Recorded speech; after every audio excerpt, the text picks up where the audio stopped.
Nós fechamos, por exemplo, o terceiro contrato da carreira do Neymar, nós fechamos patrocínio para o José Aldo, do MMA, para Raíssa Leal, do skate, Luiz Guilherme, Hendrick, Vitor Reis, Estevão, os quatro, geraram mais de 1 bilhão em venda. Não tinha 100 mil seguidores no Instagram, hoje ele está batendo quase 24 milhões, mas o esporte é uma paixão mundial. Olha essa Copa do Mundo, por exemplo, nos Estados Unidos, que bateu recorde atrás de recorde. Criamos alguns projetos que recebem um aporte da Lei de Incentivo. Está começando mais um programa Turf Emoção. Hoje vamos falar de um assunto que movimenta o esporte dentro e fora das pistas. É turf, é marketing, é grandes projetos. Pelos insights vocês viram, Fábio Wolff é o maior marqueteiro hoje do Brasil. Fábio também é filho do Thomas Wolff, falecido em 2023, que nos deixou em 2023, transitou no PSI, no hipismo, nas Olimpíadas, enfim, foi um grande e renomado veterinário, muito conhecido por quem é da área. Portanto, vamos ter um programa muito especial, vai ser bacana ver o que o Fábio tem para o turf. No finalzinho do programa, ele já comenta o que ele acha que o turf deve fazer para voltar ao que era antes. São ideias que podemos utilizar e aproveitar para o nosso esporte. Quem sabe algum dirigente vai estar vendo esse programa e se inspire, enfim, e converse talvez com o Fábio, porque ele deixa em aberto, ele pode ter uma conversa, porque ele gosta muito do nosso esporte. Rodamos a vinheta e vamos começar o programa.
Horse Care. Nutrição saudável para equinos em todas as fases.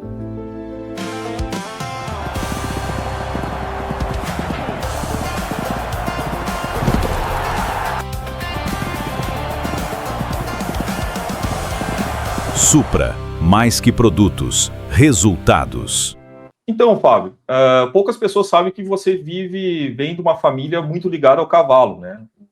Como eu falei agora há pouco, o teu pai foi um grande e renomado veterinário na nossa área equestre, no turf também.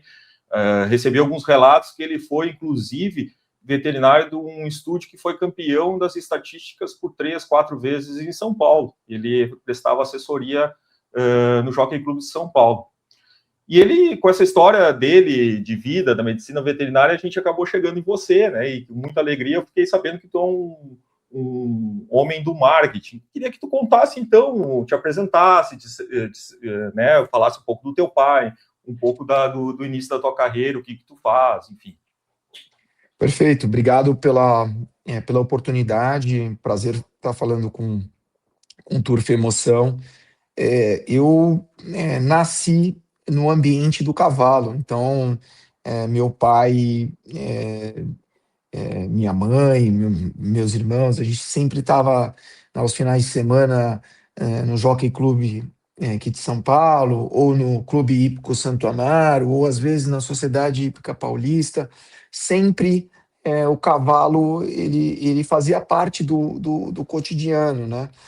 Também não era para menos, né? Ser filho de veterinário não é fácil, né? Quantas vezes eu vi meu pai chegar a 3, 4 horas da manhã de operações, né? Então, a gente tinha que muitas vezes estar no ambiente do cavalo para poder ficar com ele, né? Então, eu tenho excelentes recordações dessa época, dos tempos áureos do Jockey Clube de São Paulo.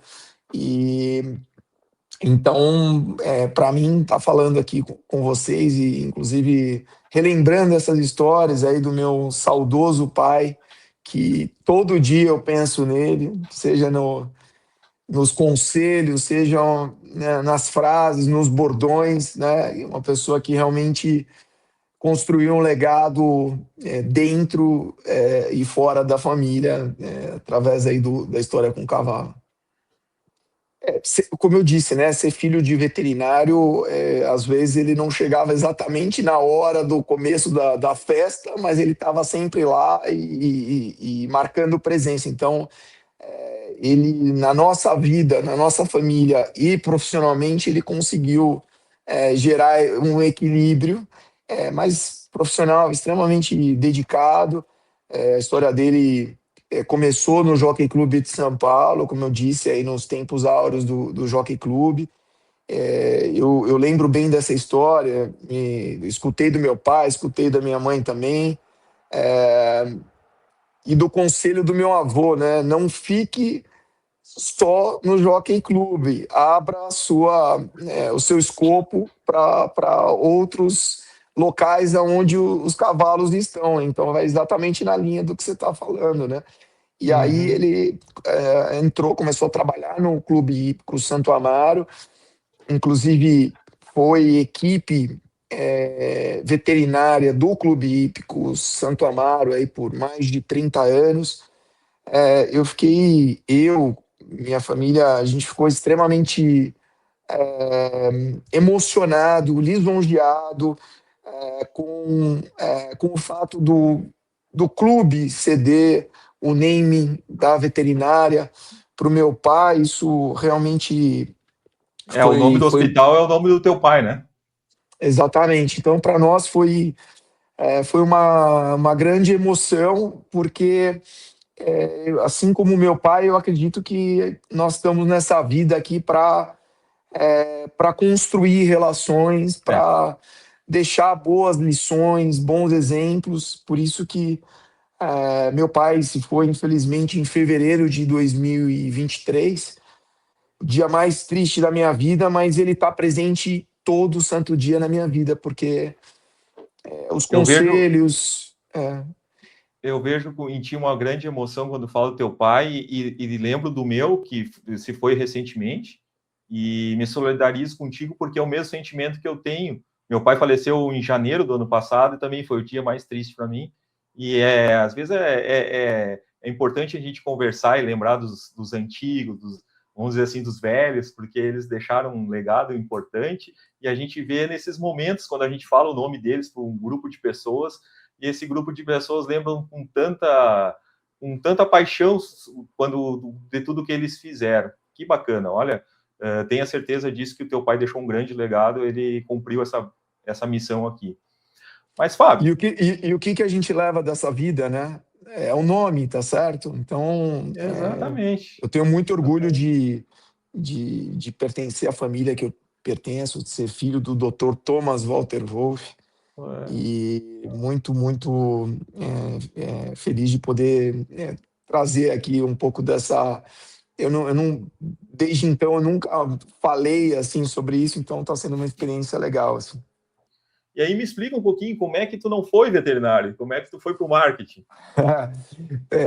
Inclusive, A tua pergunta passada, acabei não respondendo ela por completo, mas tive vários e inúmeros momentos inesquecíveis, assim, junto com meu pai, ou acompanhando ele à distância, né? Como nas Olimpíadas de Seul, em 1988.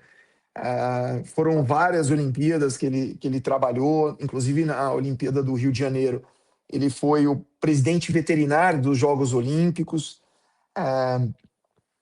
o único sul-americano membro do comitê da FEI, da Federação Equestre Internacional. Fizemos muitos eventos juntos também, inclusive o Mundial de Veterinária Equina. A Wolf como organizadora e ele como do comitê organizador. Então, vários momentos eu pude olhar com admiração, né? Quantas corridas no Jockey Club que depois você vai tirar a foto, né? Que eu tive a oportunidade de estar na foto ou de ver meu pai na foto com grandes nomes aí incentivadores do turf. Então, quando você olha tudo isso, você chega à conclusão que valeu tudo muito, valeu a pena, né, ter vivido tudo isso com meu pai. E o futebol sempre foi o meu esporte, assim, minha grande paixão, mas também tinha outras paixões, que era assistir Olimpíada, que era estar no Clube Hípico Santo Amaro assistindo uma boa prova hípica, ou estar no Jockey Club, enfim. Então, no final das contas, quando eu consegui aliar minha paixão pelo esporte com a gestão, com o marketing, com o patrocínio, foi quando realmente eu me encontrei profissionalmente, que foi há 30 anos atrás. Eu estou com 48, então eu tentei ser jogador de futebol, não é uma tarefa fácil. Não é. E aí eu me encontrei dentro do marketing. E no momento que esse clique deu na minha cabeça, eu comecei a ler todos os livros, fazer os cursos que eu poderia fazer. Então, eu fui cedo para a Inglaterra, fui para Liverpool, fiz um mestrado em futebol em Liverpool. Inclusive, foi um prazer enorme. Eu fui um ano antes fazer uma entrevista para ver se eu passava no mestrado. Meu pai foi junto comigo, meu pai e meu irmão. Então, foi muito legal. Depois eu tive a oportunidade deles me visitarem, né? Ele e minha mãe em Liverpool. Então, eu fiz o mestrado em Liverpool. Comecei a dar aula 23 anos atrás, então eu sou professor de marketing esportivo e patrocínio. Atualmente eu dou aula na CBF Academy, então faz uns 2, 3 anos, e há 16 anos eu dou aula na Escola de Negócios Trevisan. Então, os dois são MBAs. E aí, paralelo a isso, eu comecei a escrever. Então, sou colunista do MKT Esportivo, que é um dos principais portais do mercado brasileiro. Estou na 7ª temporada de um videocast que chama Patrocinei, que nós convidamos, sou eu e o Ivan Martinho, que é o CEO Latam da WSL, da World Surf League. A gente convida sempre o lado comprador de patrocínio para contar a experiência, seja na cultura, seja no esporte. E esse é um programa que está disponível aí na Amazon, na Deezer, Apple, enfim, no YouTube também. E tive algumas passagens, algumas experiências dentro do marketing esportivo, inclusive uma delas, quando eu voltei da Inglaterra, do meu mestrado. Meu pai, pelo bom relacionamento que ele tinha com o Francisco Mari, com o Kiko Mari, que foi algumas vezes presidente do Clube Hípico Santo Amaro, um cara nota 10, me abriu a oportunidade de trabalhar no Clube Hípico. Então, eu fui responsável pelos eventos, sejam eventos hípicos, como, por exemplo, aniversário do Clube Hípico Santo Amaro, Sul-Americano de Hipismo, assim como também eventos que foram realizados no clube de entretenimento, como show no campo de polo, entre casamento e outras coisas mais. Então, foi uma experiência muito legal, me abriu a cabeça, porque eu tinha voltado do mestrado em futebol, indústria do futebol, e, e no final das contas, quando você trabalha com esporte, cada esporte tem as suas características, né? O importante é você entender o conceito de organização de evento, e tudo que compõe um evento, e aí quando você entende sobre a modalidade, você consegue adaptar esses conceitos, e foi o que aconteceu comigo no hipismo. E em 2006, há 20 anos atrás, eu fundei a Wolf Sports. Então, nós, em fevereiro passado, fizemos 20 anos de mercado, somos a agência número 1 em patrocínios no mercado brasileiro, e eu costumo dizer que, para mim, trabalhar é um hobby, é um prazer. Então, eu realmente sou apaixonado pelo que eu faço, e aí a gente construiu Deixa, muitos cases dentro do esporte, seja no futebol. deixa eu aproveitar esse gancho, então, fazer uma pergunta. Tu gosta mais hoje do futebol, do esporte ou do marketing? E tu conseguiu conciliar as duas coisas, que é perfeito, né? Eu gosto do marketing no futebol.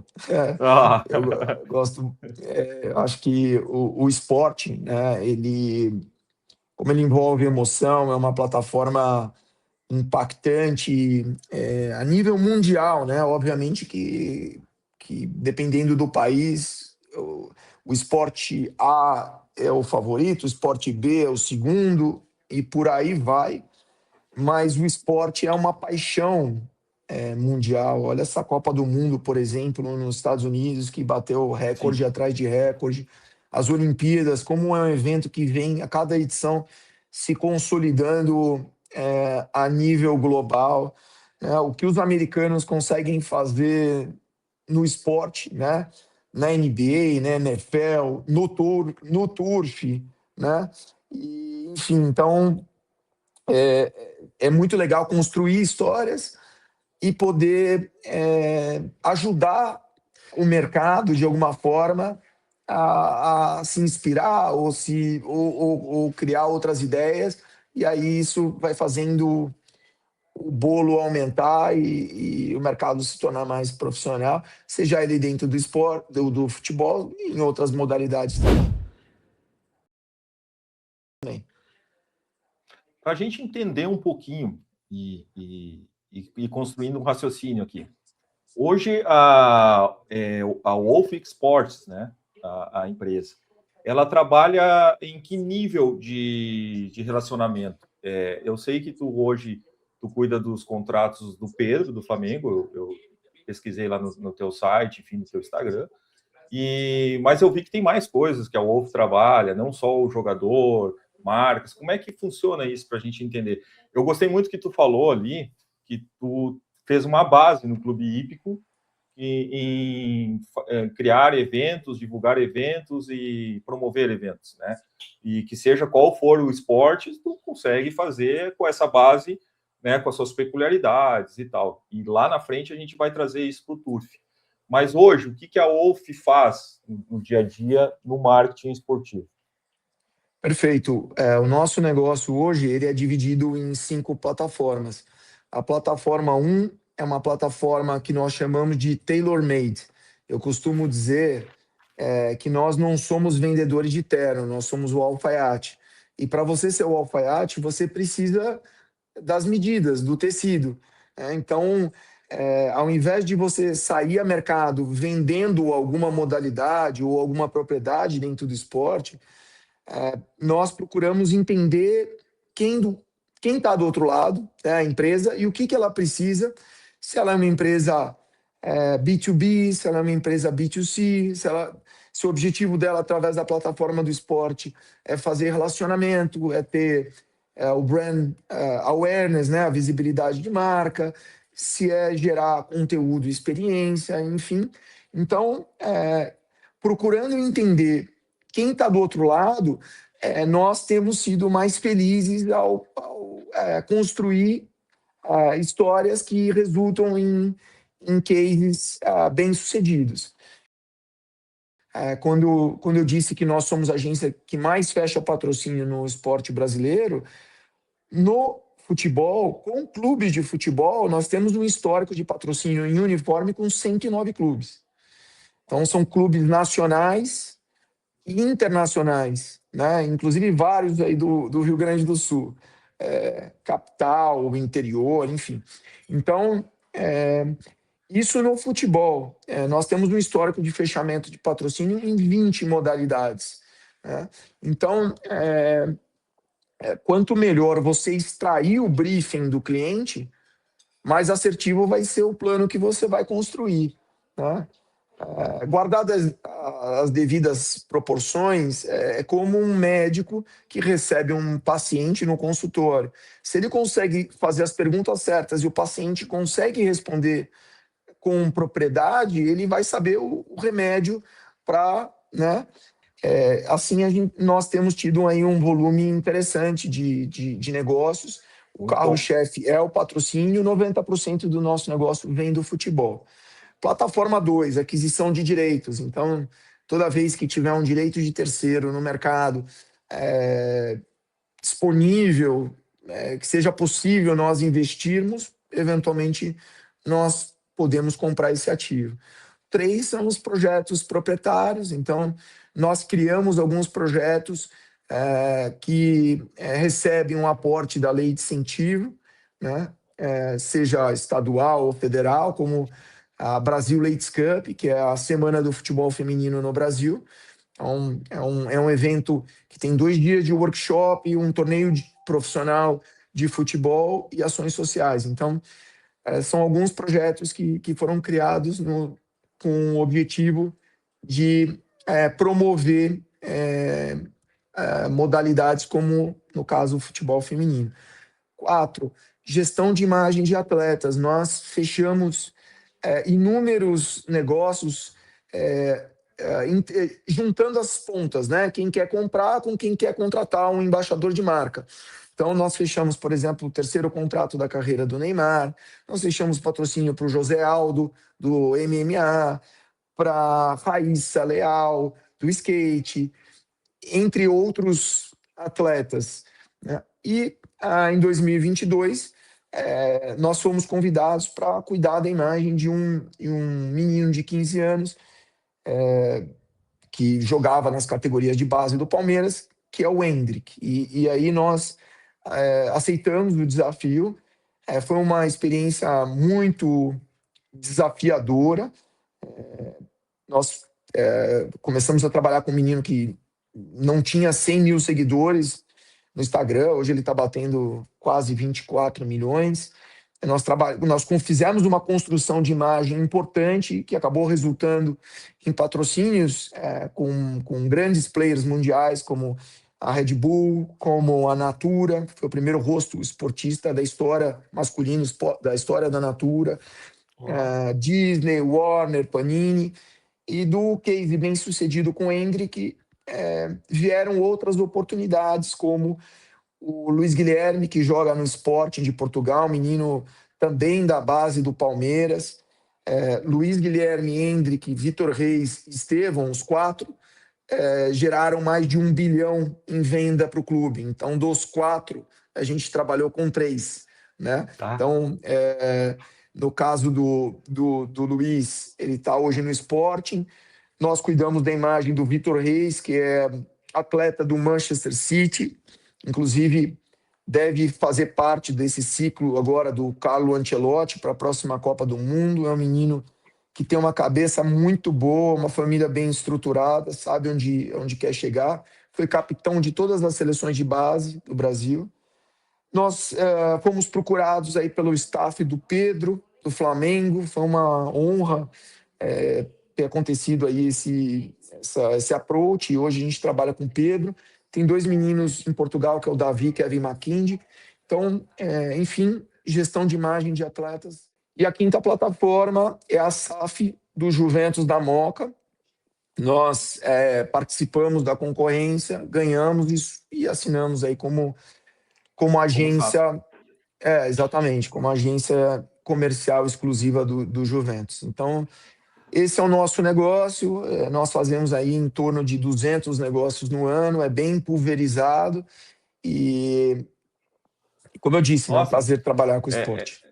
eu tô na frente conversando com um cara que do mercado, com grande relevância, com grande experiência hoje no Brasil, trabalhando em várias frentes e eu também imagino, assim, quando eu te ouço falar e eu vejo o brilho nos teus olhos quando tu fala sobre isso, que tu gosta muito, como deve ser essas relações, não só com um jogador de 15 anos, que nem o Hendrick, que tu deve ter tido relação com ele, juntamente com o teu sonho de ser jogador de futebol e tal, que tu viu muito, mas também com os profissionais de marketing de outras empresas, de negociação.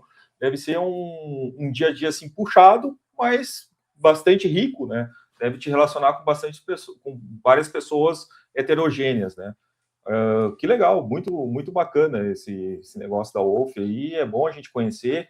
E se a gente quiser, para fechar esse capítulo, assim, esse parênteses, quiser seguir a Wolf para conhecer melhor esse mundo, qual é o site, qual é o Instagram, como é O que nosso funciona? Instagram é Wolf, que se escreve como lobo, né? WOLF, mas tem um F a mais, né? Um Então, F a mais. wolf.sports.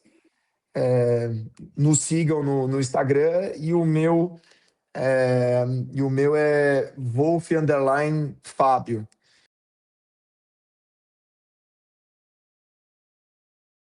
Como é que está sendo essa experiência de SAF dentro do futebol brasileiro? É tudo uma Está coisa sendo uma meio nova, né? experiência, para mim, está sendo uma experiência fantástica, porque eu quando você trabalha com um negócio sem vícios, né? Começa do zero, você consegue printar o teu DNA no negócio, né?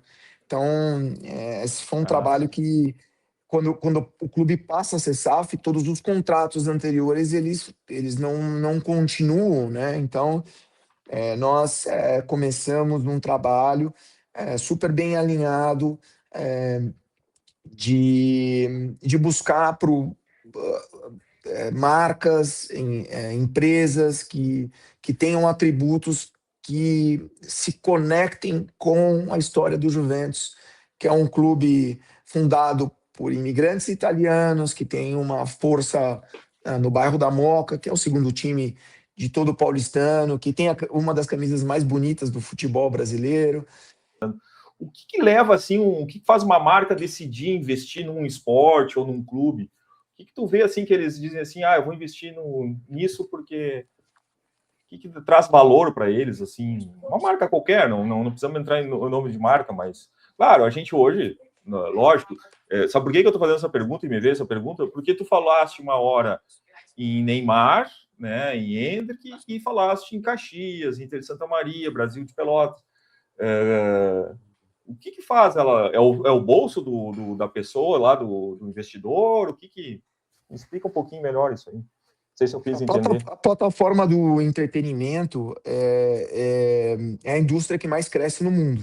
Então, isso aconteceu uma aceleração com a Covid, porque as pessoas ficaram, né, restritas a poder curtir a vida, é, se socializar, e o esporte é sobre isso, né? A cultura também. Então, acelerou bastante a indústria. Nós já vínhamos numa crescente, depois da Covid disparou. E o esporte é emoção, esporte é paixão, esporte ele possibilita muitas vezes você tá abraçando uma pessoa do teu lado que você nunca viu 5 minutos depois, 5 minutos antes, né? Então você está abraçando, você está comemorando, você está então o esporte ele une povos, né? Ele gera essa.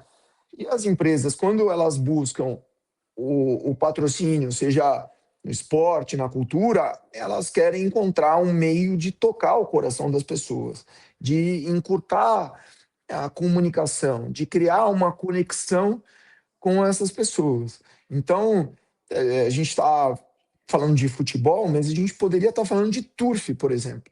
esporte super tradicional, que tem um lifestyle, que tem todo um glamour, que tem toda, enfim, uma abertura né, de mercado. Então, eu me lembro, por exemplo, ah, quando nos intervalos de jogos de futebol, a Globo vinha com o Grande Prêmio Brasil, né, direto Rio de Janeiro, do da Rio de Gávea. Janeiro, da Gávea. Então, isso me marcou bastante, né? Então, um esporte que ele é super tradicional. Então, eu acho que assim, vai muito. Quando uma empresa opta por patrocinar, existem algumas razões por trás. Então, às vezes, existe uma conexão já emocional de quem está decidindo aquele esporte, né? Existe. Ah, o ideal é que tenha uma aderência, né? Para não virar um patrocínio, né? Ah, você entender qual é o teu negócio e se esse negócio ele vai bem na cultura, no esporte, ou mais na cultura ou mais no esporte. Então, são, são opções muito interessantes, né, de chegar no consumidor, de encurtar essa distância. Sim. E, enfim, aí vai muito do objetivo, se a empresa ela quer fazer relacionamento, se ela quer exposição de marca, se ela quer fazer ativação, né?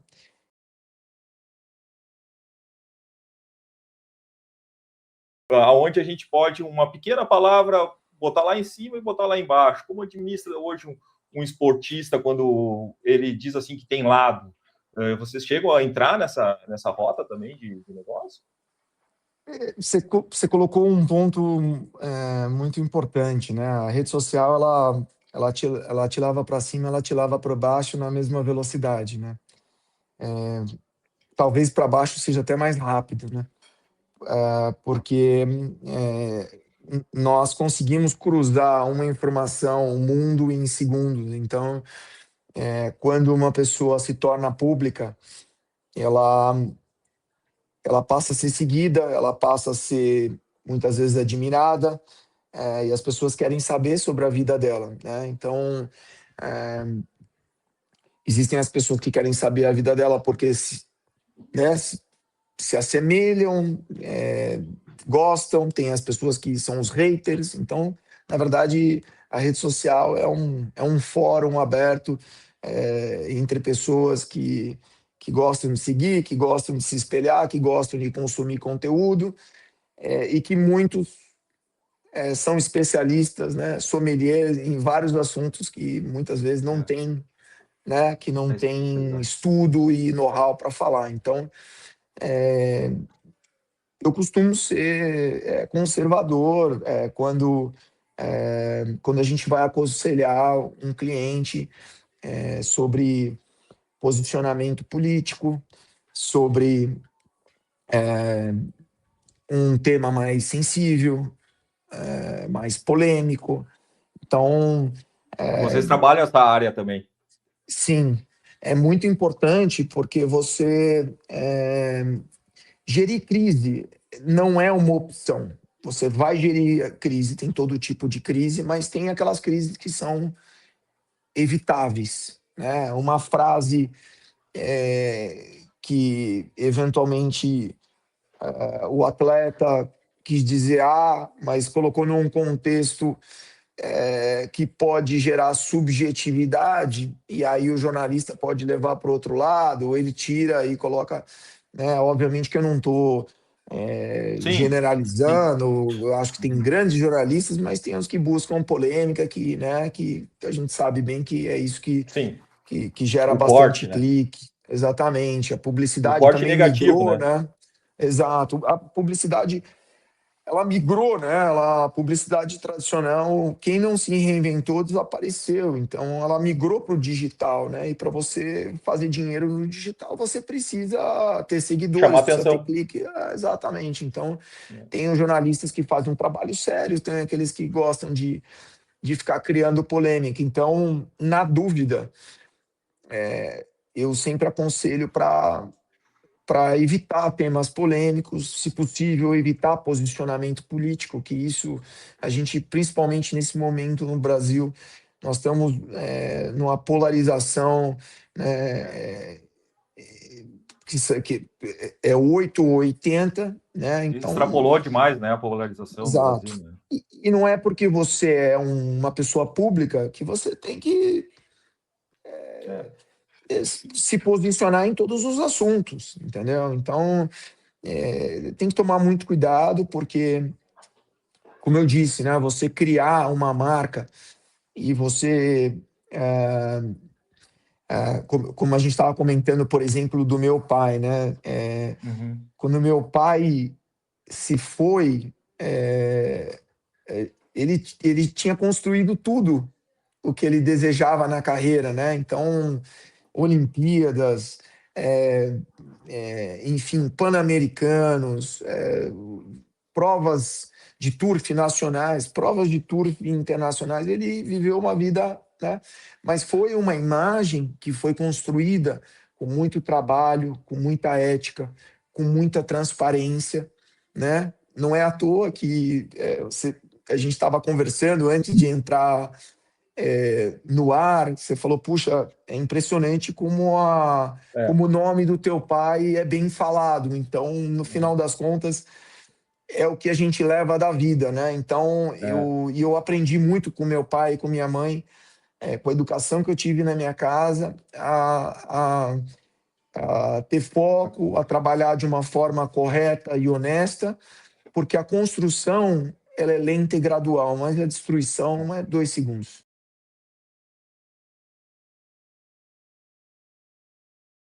Se tu assumisse o marketing de um esporte como o turf, que já foi um esporte de massa, hoje é um esporte mais baixo, né? Qual é o caminho que tu poderia, assim, debate pronto, sem tu estudar muito, nos ajudar para a gente trazer o marketing para o nosso lado como produto? Olha, eu vejo hoje esportes que não têm a tradição e a história que o turf tem, como por exemplo o rugby, né, fazendo um trabalho muito bem efetivo de gestão. Então, o turf ele tem uma história, ele tem uma tradição, ele teve um momento que era um esporte que era transmitido ao vivo na Rede Globo, a nível nacional. Então, se isso algum momento se perdeu no caminho, mas é totalmente possível você resgatar o turf. E aí não é sobre vender patrocínio, é sobre reposicionar o turf. Então, o turf, o que é o turf? O turf não é simplesmente uma corrida de cavalo, o turf é uma experiência.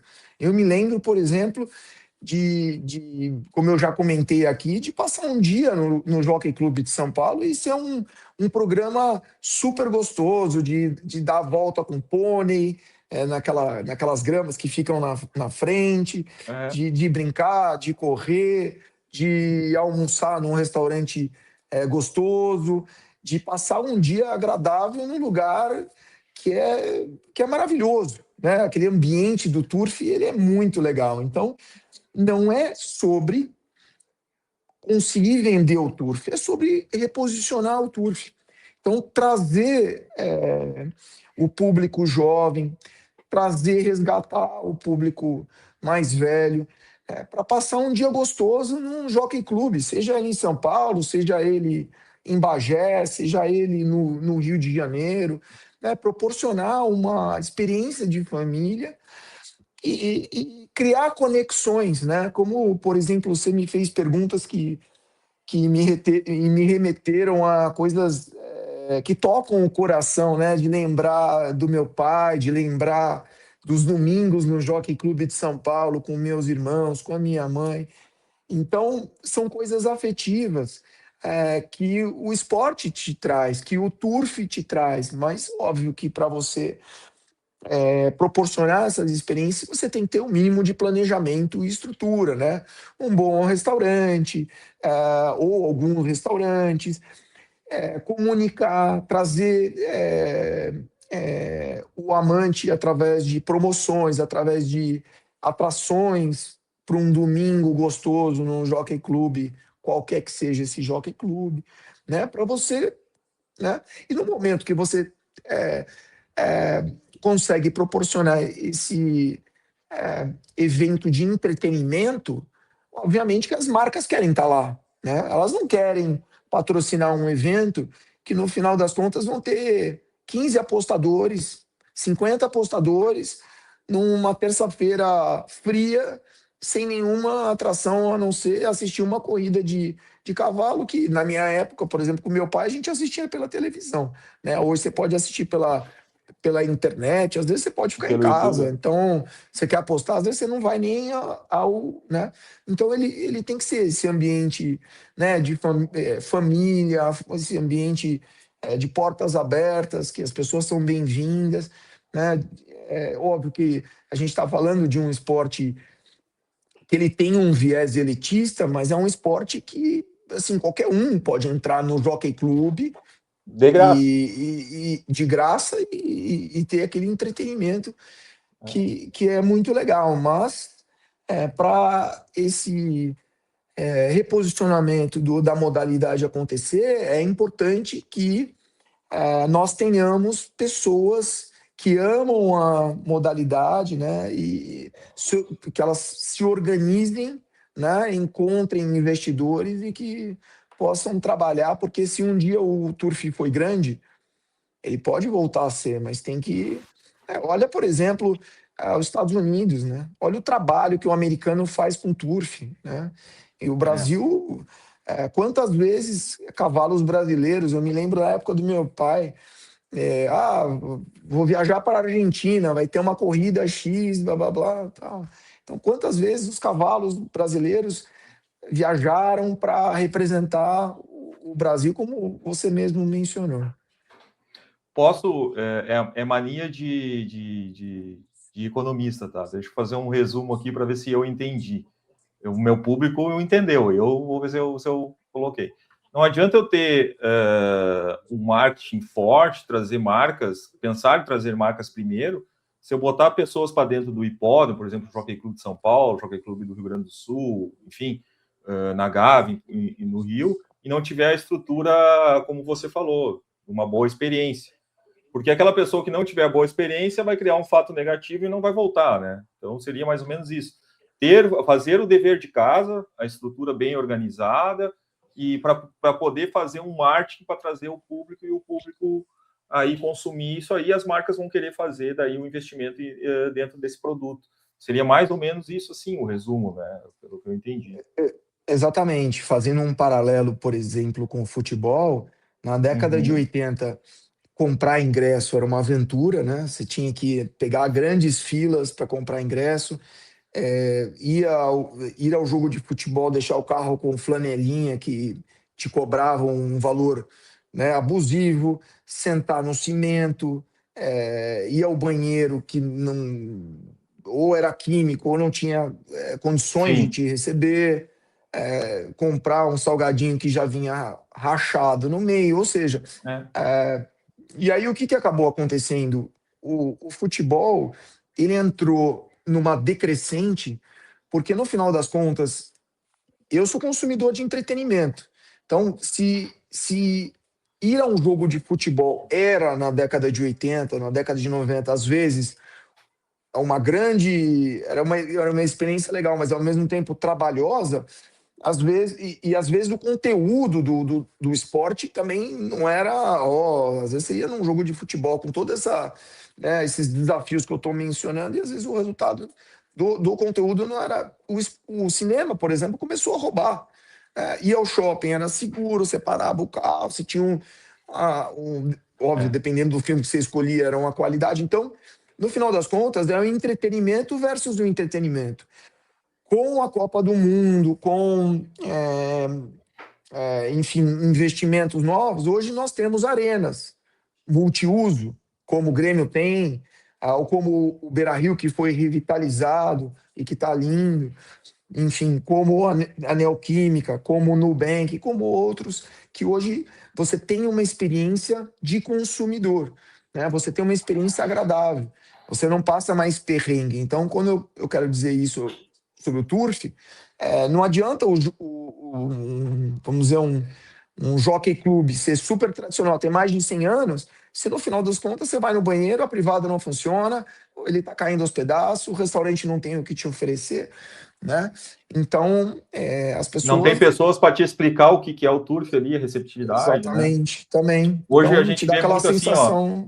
quando eu vou na arena do Grêmio lá e tal, a gente tinha uma dificuldade, tu deve ter acompanhado mesmo à distância, a nossa arena era terceirizada, né? A gente não era dono. Daí veio o investidor e comprou a arena e deu para o clube, né? Coisa só do, né? Coisa de amor, né?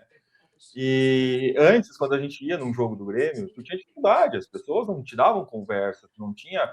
Queria saber qual é o teu portão, se tu queria entrar, não tinha essa receptividade. Tu ia pelo amor ao clube. Sim. Eu ia aproveitando um pouquinho a tua experiência, um cara de marketing, um marqueteiro, um cara que lida com isso no dia a dia.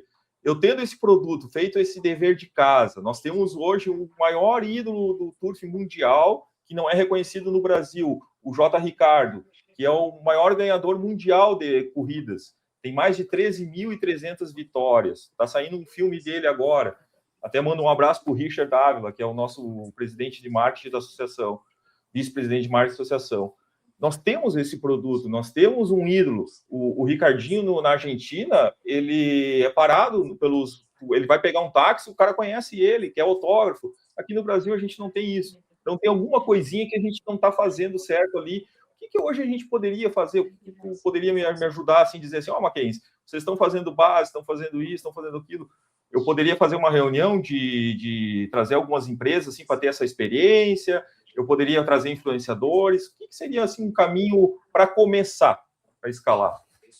Então, o produto está aí. O produto tem que ser resgatado, né? Tem que ser resgatado através de um evento que realmente gere uma boa experiência.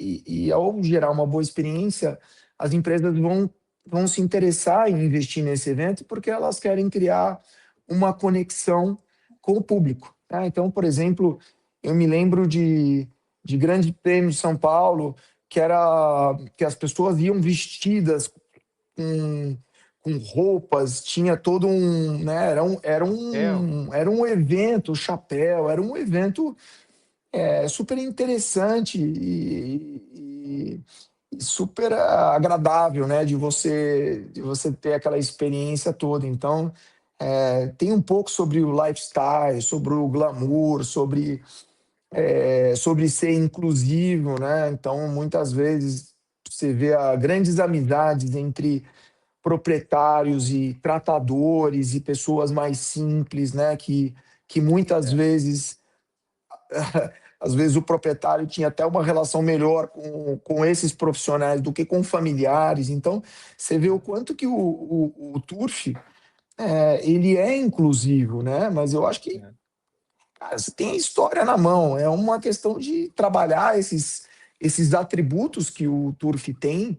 E não, você não tem só a história, você tem grandes empresários que certamente fariam bons investimentos se eles sentissem que existe um movimento de resgate do posicionamento, reposicionamento do turf brasileiro.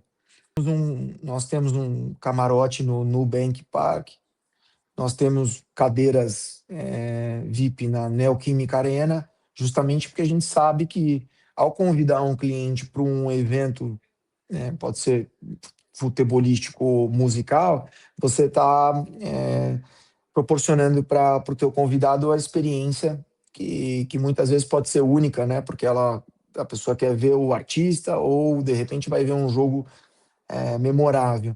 Então, a mesma coisa ela se adapta a outros esportes como o turf, né? Você tem um camarote em que você oferece um espaço confortável com alimentos e bebidas e gera, dependendo do que for o esporte, experiências únicas, né? Por exemplo, de você ter acesso a locais que quem compra o camarote pode acessar, né? Pode ir, que é o campo, que é os bastidores do que está acontecendo no turf, enfim, assim, eu costumo Pode dizer, ir ali aonde os cavalos passam para antes ir para o páreo, pode exatamente, ter acesso aos jockeys, é isso, né? pode, Dá para criar pode ter uma direito, atmosfera que pode ganhar eventualmente uma memorabilia, que é algum item assinado pelo Ricardinho.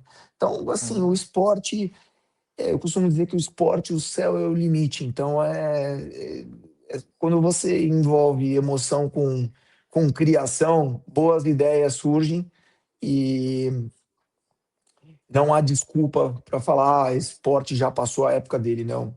Sempre é possível, mas tem que ter gestão, tem que ter planejamento, tem que ter muito suor, porque não existe cortar caminho nessa história, né? Como eu disse, as construções são feitas tijolo a tijolo, com muito suor, e é isso.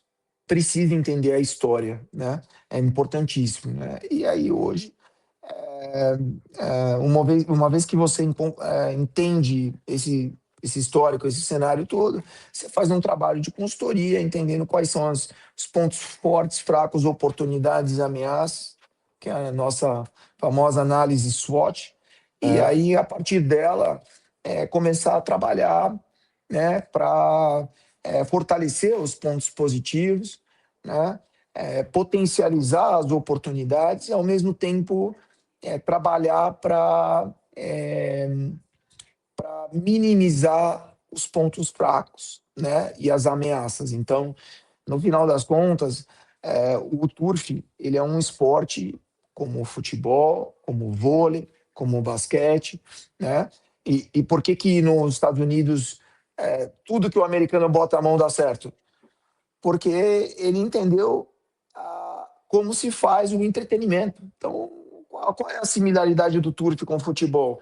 No momento que você consegue fazer um evento de entretenimento e que a pessoa se sente bem e ela quer voltar, né? Então, acho que a queda do turf, né, esse declínio do turf, é, ele vem muito da falta de promoção do esporte, da falta de comunicação, de eventualmente como, por exemplo, o turf, ele, nos anos de ouro do turf, ele tinha transmissão ao vivo no intervalo do futebol de um Grande Prêmio Brasil. Você tem que ter um parceiro de comunicação forte do teu lado, que seja um parceiro estratégico, comercial da modalidade, enfim, no caso, família Marinho, né? Sempre teve essa ligação aí com o cavalo, por isso também desse espaço, mas era um esporte que se encontrava num outro momento. Hoje, se puxar chamar uma prova de turf no intervalo do jogo de futebol, ninguém vai entender. Na época era normal. Por quê? Porque o a turf estava em alta, o turf estava no jornal, o turf estava em jornal. todos os meios de comunicação. Hoje, se não for pelos meios especializados, você não encontra o turf. Então, eu acho que falta esse apoio da comunicação, né? Ou alguns bons parceiros de comunicação, uma revitalização, deixar o local do evento aí receptivo, trazer o amante, trazer a família, e às vezes a família ela pode não ter a cultura mas de repente vai ter lá um parquinho para a criança brincar, um restaurante legal para a família almoçar, e aí a família passa a entender que não é sobre cavalo, é sobre ter um dia agradável. E aí As coisas facilitam, né? as coisas vão se encaixando, exatamente, mas tem que ter investimento, boa vontade. Persistência, fazer toda O mais hora. difícil o esporte tem, a tradição, né? Não é que você está trazendo um esporte de fora do país No, que não tem uma história. A gente tem uma história riquíssima, né? Que, aliás, está guardada em algum lugar, as pessoas precisam começar a falar mais sobre ela, né? É isso. Tu sabe que quando a gente vê que o cara é bom mesmo, que fala que sabe, ele falou sem querer uma coisa que a gente conhece no turf. Tu falaste do turf americano. nos Estados Unidos, o Kentucky Derby é falado que é os 2 minutos mais emocionantes do esporte mundial, sabe? Porque é os 2 minutos que é a corrida, né? Os 2.000 metros do Kentucky Derby. E eles vendem esses 2 minutos tão bem que eles vendem 9 meses antecipado os ingressos, geram milhões com venda de ingressos para o Kentucky Derby, né? Com tanta antecipação, e lota 150 mil pessoas, né? Então, como tu disse, o esporte está aí, tem a possibilidade. Fábio, cara, não tenho como te agradecer essa tua 1 hora de aula que tu deu para nós. Tu transitou em todos os ramos do esporte e falaste tão bem, se comunica tão bem, dá para ver que tu é professor mesmo, tem que procurar o teu curso, foi muito bacana. Com certeza o teu pai está olhando de lá, o meu também está olhando para nós aqui e está curtindo esse nosso bate-papo, que eu acho que foi...